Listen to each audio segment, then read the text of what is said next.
کہا کیونکہ سارا جیون اس نے حرام بات سنی نہیں. میں نے اسے گونگی بہری اس لیے کہا کیونکہ کبھی حرام سنا نہیں. اسے میں نے لولی اس لیے کہا کیونکہ ساری زندگی اس نے حرام چیز کو چھوا نہیں. اور لنگڑی اس لیے کہا کیونکہ سارے جیون میں اس نے کبھی حرام کی طرف قدم نہیں بڑھایا.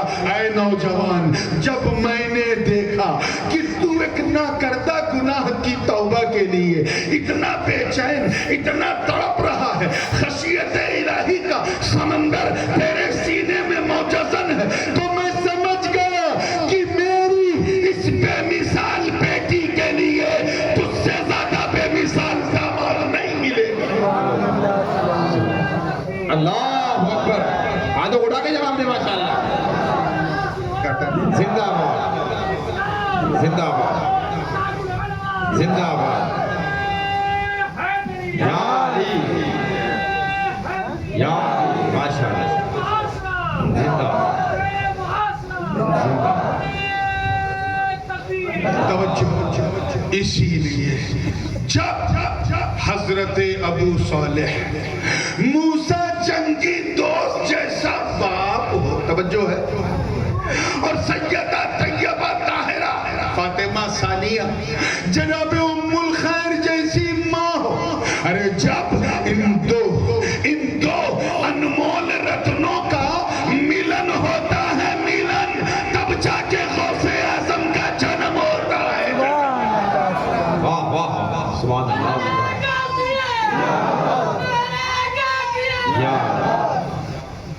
وہ غوث اعظم پیدا ہوتا ہے جو ماں کے بطن سے 15 پارے کا حافظ ہے.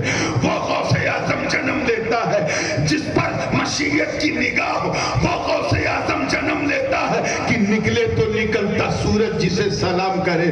وہ غوث اعظم جو پیر پیرا، میر میرا، شاہ جیرا، قندیل نورانی، محبوب سبحانی، قطب سمدانی، شاہباز لامکانی، ارے وہ غوث اعظم جو کہیے تو مردہ زندہ ہو جائے.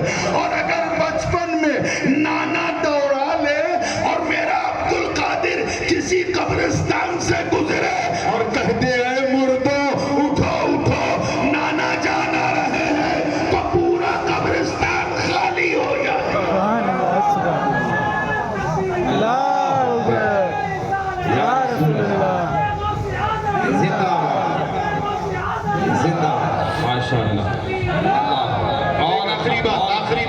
اور یہ فائنل ٹچ، اور یہ وہ ٹچ ہے کہ بیٹھے بیٹھے سن لو تو حج ہے. بالکل 5 سے 8 منٹ میں بات کو فنش کر رہا ہوں، اور میری اب مجھے اندازہ ہو گیا کہ کل کا وقت بالکل نزدیک ہے. اعظم گڑھ مبارک پور کی بات ہے، اس لیے مخدوم اشرف جہانگیر سمنانی کا حوالہ اگر پیش نہ کیا جائے تو بات کسی کے حوالے کرنے ہوتی ہی نہیں. قطبۃ القبرہ غوث العالم محبوب یزدانی حضرت میر کبیر وحد الدین سید اشرف جہانگیر سمنانی نور بخشی النورانی رضی المولا عنہ وارضاہ عنا وعنی دکن کے سفر پہ تھے، گلبرگہ کے. مریدین نے ایک جلسہ رکھا جیسے آپ لوگوں نے رکھا، میرے اشرف کے لیے ایک جلسہ رکھا. سامنے ان کے خلفاء تھے، پیچھے مریدین تھے، اور گفتگو کا عنوان تھا سلوک الولایہ علی منہاج النبی. ولایت کا سلوک نبوت کی راہ پر، یعنی ولایت کا چلن نبوت کے پتھ پر. اور آسان کر دوں، یعنی ایسا سلوک کہ جب ولی چلے تو چہرہ ولی کا ہو، جلوہ نبی کا. اب سمجھ میں آ رہا ہے؟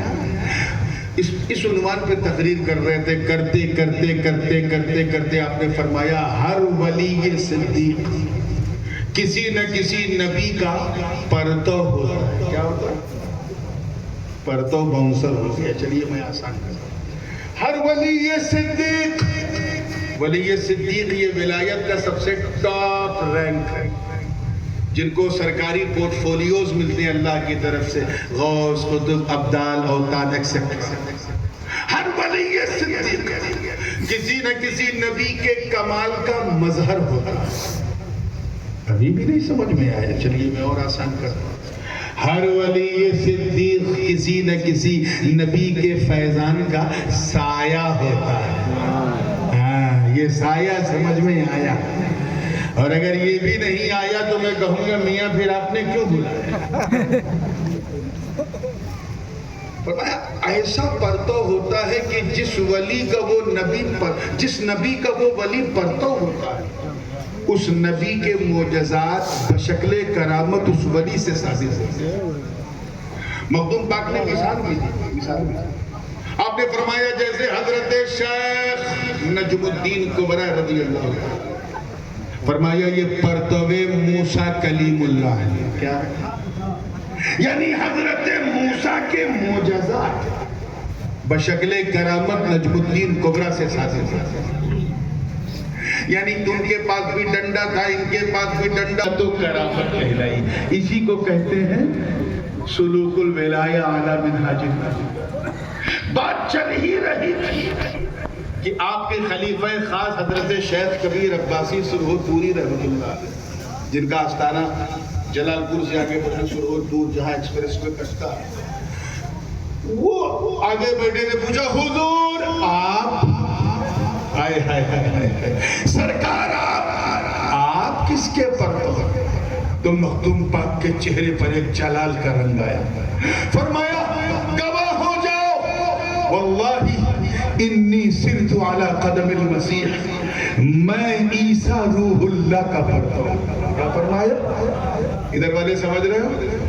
حضرت نجم الدین کبری موسیٰ کلیم اللہ کے پرتو ہیں تو میرا مخدوم عیسیٰ روح اللہ کا پرتو. سنتے ہی سارے خلفاء جو بیٹھے تھے کہ حضرت ہمیں پتہ تھا, ہم جانتے تھے, بس آپ کے منہ سے سننا چاہتے تھے. ہم جانتے تھے جیسے وہ تاریخ الدنیا آپ بھی تاریخ